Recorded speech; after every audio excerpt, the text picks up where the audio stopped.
안녕하세요, 선생님. 서울에 살고 있는 60대 부부가구입니다. 남편이 올해 기초연금을 신청할 예정인데 궁금한 것이 있어요. 큰딸이 올가을 결혼할 예정이라 신혼집 장만하는데 1억 원 정도 보태줄 생각인데 그러면 기초연금 계산 시 금융재산이 줄어드는 효과가 있지 않을까요? 어차피 5천만 원 증여까지는 비과세이고 올해부터는 결혼할 때 1억 원까지 비과세로 인정받을 수 있다고 하니까 기초연금 받는데 별 문제는 없겠죠?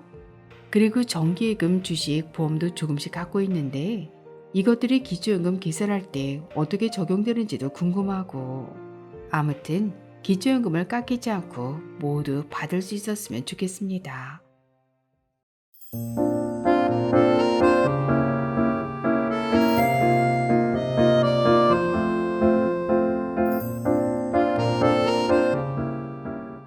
안녕하셨습니까? 행복한 인생의 이마 알베르토입니다.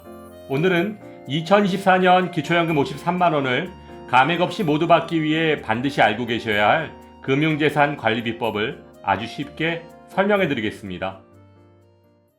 2024년 새롭게 변경된 기초연금은 신청인과 배우자의 소득과 재산, 그리고 부채까지 모두 반영한 소득 인정액이 단독가구 213만원, 부부가구 340만 8천원 이하면 단독가구 33만 4,810원, 부부가구 53만 5,696원까지 받으실 수 있는데요.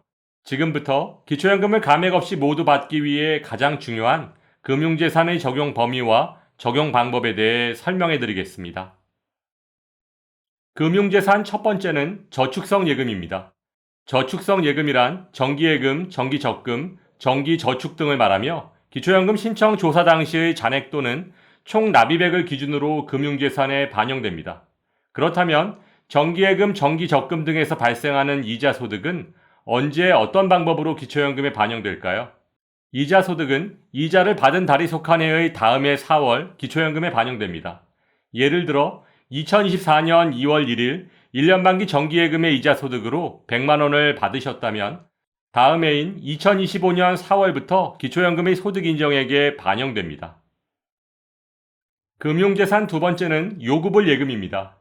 요구불 예금은 저축성 예금과는 달리 입출금이 자유로운 보통예금, 정기예금 등을 말하며 기초연금 신청 전 3개월 이내 평균 잔액을 말합니다.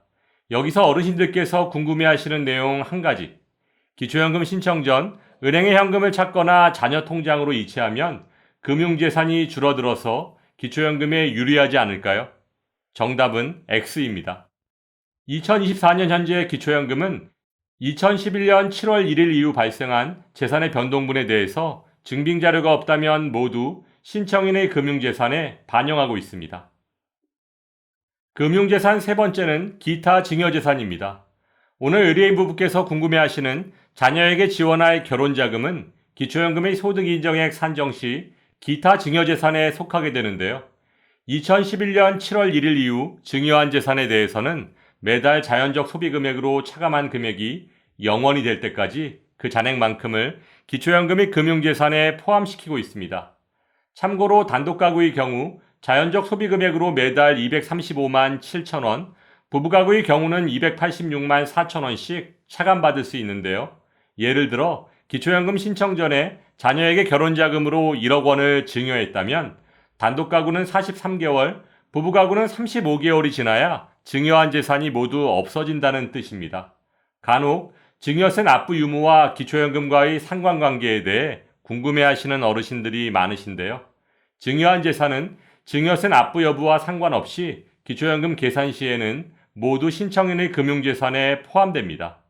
따라서 기초연금을 받기 위해 재산을 증여하는 것은 그리 바람직한 방법이 아니라고 말씀드릴 수 있습니다. 꼭 기억하시기 바랍니다. 금융재산 네 번째는 보험입니다. 보험은 기초연금 신청 조사 당시의 해약 환급금을 기준으로 기초연금의 금융재산에 반영됩니다. 또한 계약자가 부모이고 수익자가 자녀일 경우 모두 부모의 금융재산에 포함되는데요. 그 이유는 수익자는 계약자 피보험자의 동의가 있을 경우 즉시 변경 가능하기 때문입니다. 따라서 기초연금 신청 전 최대한 빨리 계약자를 자녀에게 넘겨주는 것이 유리합니다. 금융재산 다섯 번째는 주식, 수익증권, 출자금입니다. 주식, 수익증권, 출자금 등은 기초연금 신청 조사 당시의 최종 시세 가액을 기준으로 금융재산에 반영되며 배당금이 있다면 다음해 4월 기초연금의 소득인정액에 반영됩니다. 간혹 가족의 주식 투자를 위해 본인의 명의를 빌려주는 어르신들이 계신데요. 이런 경우 모두 본인의 금융재산에 포함되므로 가족 간의 명의되어 정말 조심하시기 바랍니다. 지금까지 설명드린 것을 기준으로 2024년 금융재산은 과연 얼마까지 기초연금을 감액 없이 모두 받으실 수 있을까요? 금융재산에 대한 기초연금 수급 가능 여부를 확인하기 위해서는 소득인정액을 구해야 하는데요. 금융재산의 소득인정액은 앞에서 설명드렸던 예금, 적금, 주식, 보험 등의 모든 금융재산을 더한 다음 기본공제 2천만 원을 차감 후 소득환산율 4%를 곱하고 이것을 다시 12개월로 나눠주면 구할 수 있습니다. 예를 들어 금융재산이 1억 원일 경우 기본공제 2천만 원을 공제하면 8천만 원이고 8천만 원의 소득환산율 4%를 곱하면 320만 원. 이것을 다시 12개월로 나눠주면 금융재산 1억 원에 대한 소득인정액은 26만 6천 원입니다.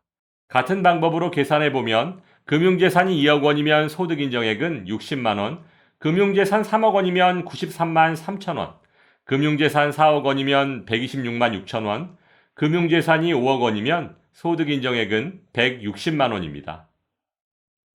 그런데 여기서 금융재산의 소득인정액을 계산할 때 어르신들께서 미처 생각하지 못하시는 부분이 있습니다. 그것은 바로 금융재산에 대한 이자소득인데요. 현재 기초연금의 이자소득은 금액에 상관없이 무조건 월 4만 원씩 기본공제 후 소득인정액에 반영됩니다.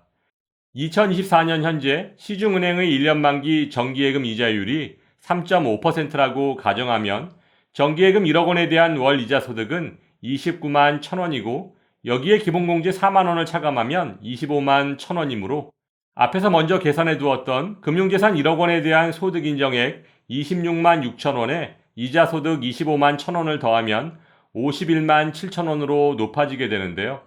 같은 방법으로 이자소득을 더해주면 금융재산 2억 원의 소득인정액은 114만 3천 원, 3억 원이면 176만 8천 원, 4억 원이면 239만 2천 원, 5억 원이면 소득인정액은 301만 8천 원입니다. 따라서 단독가구의 경우 2024년 선정 기준액이 213만 원 이하이므로 금융재산만 놓고 본다면 3억 5천만 원 정도까지는 기초연금을 받으실 수 있다는 것이고 부부가구의 경우는 선정 기준액이 340만 8천 원 이하이므로 금융재산 5억 5천만 원 정도까지는 기초연금을 받을 수 있다는 뜻입니다. 물론 기초연금 수급 여부를 결정하는 소득인정액은 금융재산뿐 아니라 일반재산, 소득, 부채 등도 모두 적용해야 하므로 신청인에 따라 모두 다르고 또한 소득 역전방지 감액을 당하지 않고 기초연금을 100% 다 받기 위해서는 그 기준이 좀 낮아질 수는 있지만 기초연금 수급 대상을 결정하는 선정 기준액이 매년 인상되고 있으므로 꾸준히 관심을 가지고 공부하시기 바랍니다. 2024년 현재 기초연금 수급 가능 여부를 결정하는데 가장 결정적인 요소인 금융재산은 그 종류마다 적용 방법이 모두 다르기 때문에 미리미리 준비하셔야 기초연금을 감액 없이 모두 받으실 수 있다는 점을 말씀드리면서 오늘도 알베르토가 어르신들의 행복한 인생 2막을 응원하겠습니다. 행복한 하루 되세요. 좋아요, 구독, 그리고 알림과 공유는 좋은 콘텐츠를 만드는 힘이 됩니다.